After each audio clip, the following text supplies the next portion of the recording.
untuk memenuhi konsekuensi penugasan PTI. Pada sama sih caranya. Assalamualaikum warahmatullahi wabarakatuh. Perkenalkan, saya Olivia Mardatila dengan NIM 2310931036. Pada kesempatan kali ini, saya akan membahas mengenai metode RPW atau Whole Json Learning. Pada metode ini, dikenal juga dengan metode pembobotan posisi atau rank position weak, yang dimana pada metode ini pertama-tama kita akan membuat precedence diagram untuk setiap prosesnya. Pada praktikum ini, untuk precedence diagramnya sudah didapatkan. Lalu selanjutnya kita menentukan bobot posisi masing-masing elemen kerja, mulai operasi permulaan hingga sisa operasi berikutnya. Yang pertama itu pada pembobotan ini yaitu terdapat 13 elemen di mana kita isi untuk matriks pembobotannya sebanyak elemen yang kita punya pada precedence diagram, yaitu sebanyak 13.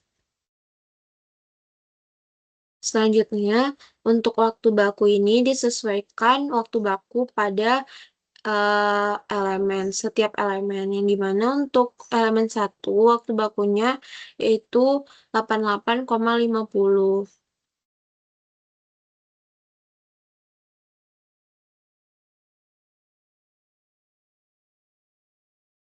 Begitupun dengan elemen pada waktu baku pada elemen 2 yaitu 261,28.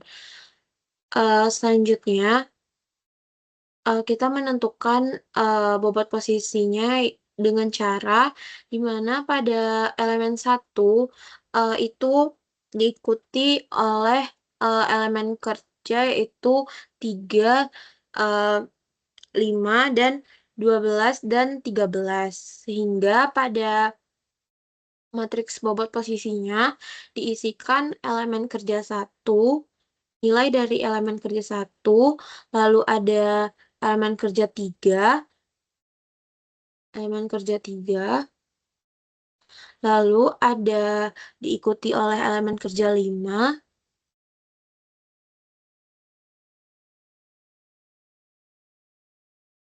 12, dan juga 13. 12 dan juga untuk elemen kerja 13. Lalu untuk nilai bobot posisi ini merupakan penjumlahan dari matriks bobot posisi dari 1 sampai 13.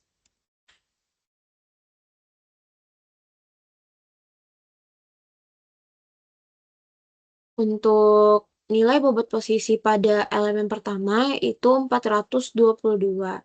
Berikutnya untuk elemen kerja yang kedua, di mana pada elemen kerja kedua itu berdasarkan precedence diikuti oleh elemen kerja 3, 5, 12, dan juga 13.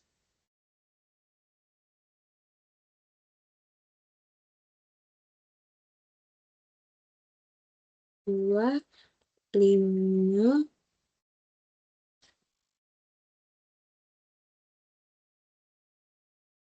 sorry, 2, 3, 5, 12, dan 13. 2, 3, 5, 12, 12, 12, dan 13.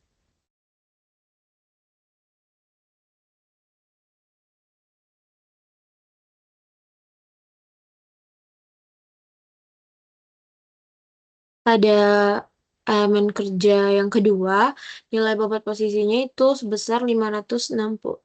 595,70.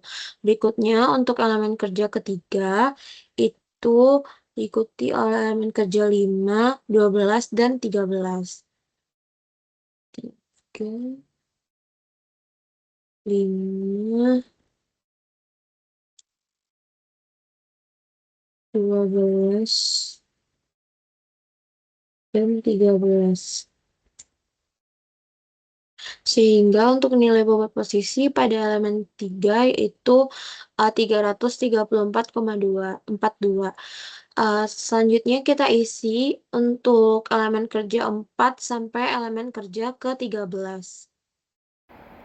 Setelah semua elemen matriks bobot posisi terisi, maka kita memperoleh nilai bobot posisi. Selanjutnya, kita harus mengisi rekapan ranking nilai bobot posisi berdasarkan nilai bobot posisinya. Di mana yang pertama kita menginputkan elemen, yaitu yang terdiri dari 13 elemen, mulai dari elemen 1 sampai elemen 13. Lalu kita juga menginputkan waktu baku untuk setiap elemennya. Setelah itu, kita akan menginputkan nilai bobot posisi yang telah kita dapatkan tadi. Setelah menginputkan nilai bobot posisi, maka kita akan menginputkan ranking berdasarkan nilai bobot posisi dengan rumus rank ekuivalen untuk kita blok untuk setiap elemennya untuk nilai bobot posisi, dan kita blok nilai bobot posisi secara keseluruhan dan dikunci dengan nilainya itu yaitu 0 atau descending atau dimulai dari yang paling besar.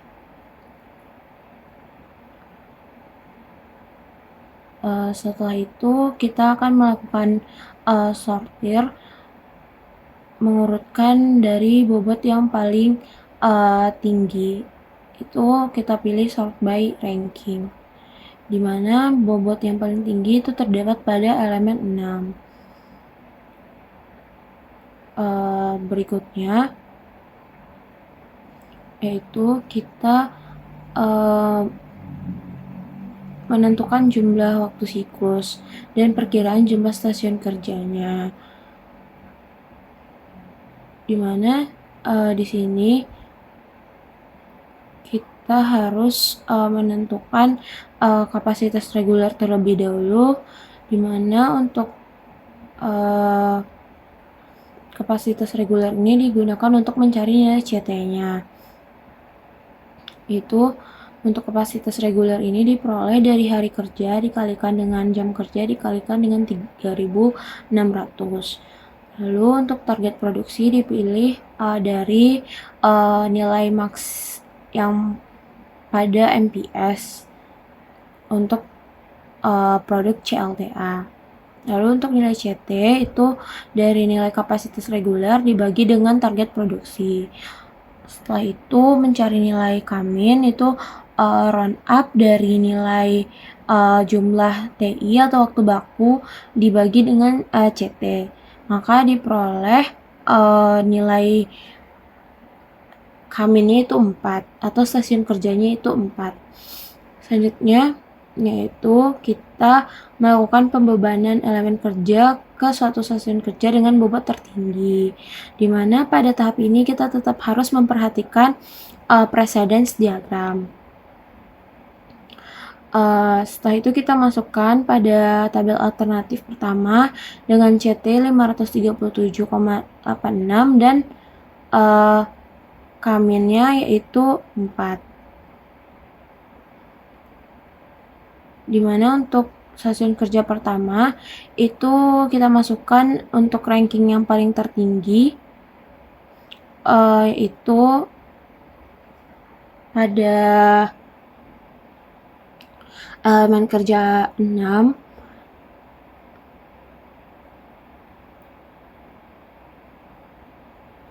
dengan waktu bakunya 433,97 dengan waktu bobotnya yaitu 699,05, sehingga STI-nya itu 433,97, yang dimana dia tidak boleh melebihi dari nilai CT.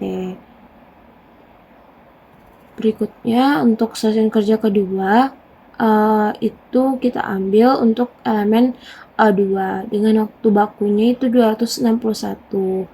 Karena pada stasiun kerja pertama itu tidak ada lagi elemen yang dapat kita tambahkan karena dapat melebihi nilai CT tadi.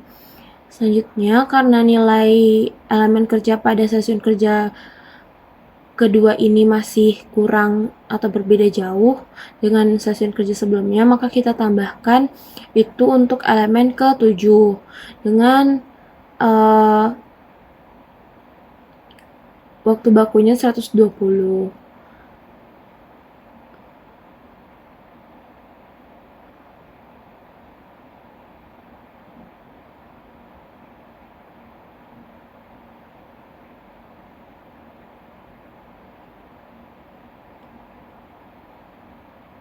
Dengan waktu bobotnya yaitu 385,37. Karena nilainya sudah mendekati ke nilai CT, selanjutnya kita lakukan penambahan stasiun kerja, itu untuk stasiun kerja ketiga, dimana untuk stasiun kerja ketiga ini kita menginputkan elemen keempat yang bernilai 121 dengan waktu bobotnya itu 365. Selanjutnya itu kita tambahkan elemen kerja pertama dengan waktu baku 80 dengan waktu bobotnya 422. Berikutnya kita tambahkan untuk elemen kerja ketiga dengan waktu bakunya itu 90 dengan bobotnya itu sekitar 334. Untuk stasiun kerja ketiga ini STI-nya masih jauh dari nilai STI pada stasiun kerja sebelumnya. Maka kita dapat menambahkan elemen kerja pada stasiun kerja ketiga, yaitu kita menambahkan elemen 10 yang berjumlah waktu bakunya itu 79,44. Karena pada precedence diagram ini elemen 10 tidak memiliki predesesor, maka kita dapat menambahkan elemen 10 ini.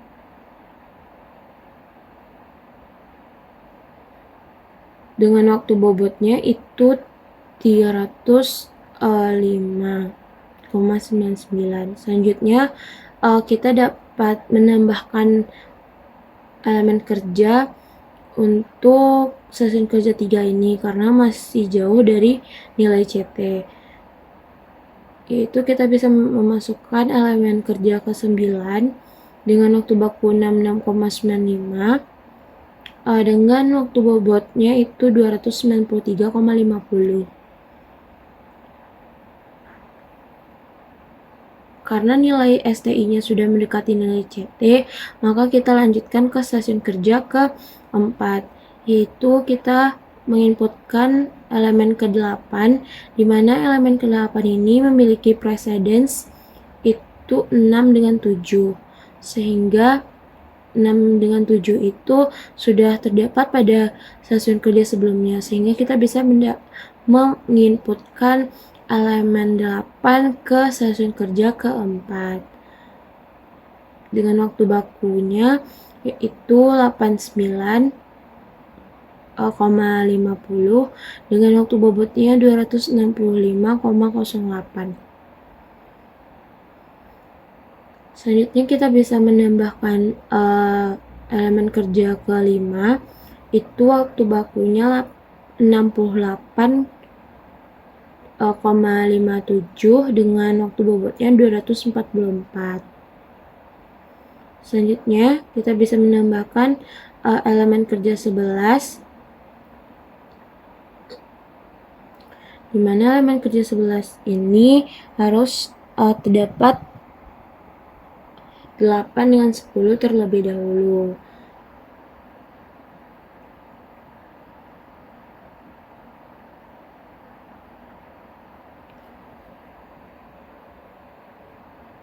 Dengan waktu baku itu 148,48. Lalu berikutnya kita menginputkan elemen 12 dan juga elemen 13. Sehingga untuk stasiun kerja keempat ini STI-nya itu 482.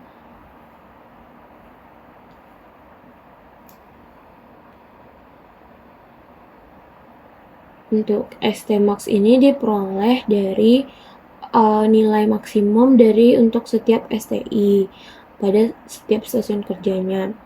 Lalu ST Max dikurang STI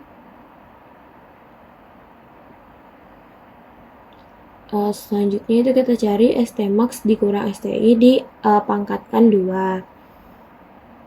Setelah itu kita mencari nilai LE persennya itu diperoleh dari penjumlahan nilai TI atau waktu baku tadi dibagikan dengan jumlah stasiun kerja yang kita miliki itu 4 dikalikan dengan ST Max-nya. Maka diperoleh untuk alternatif 1 ini yaitu 90,43%.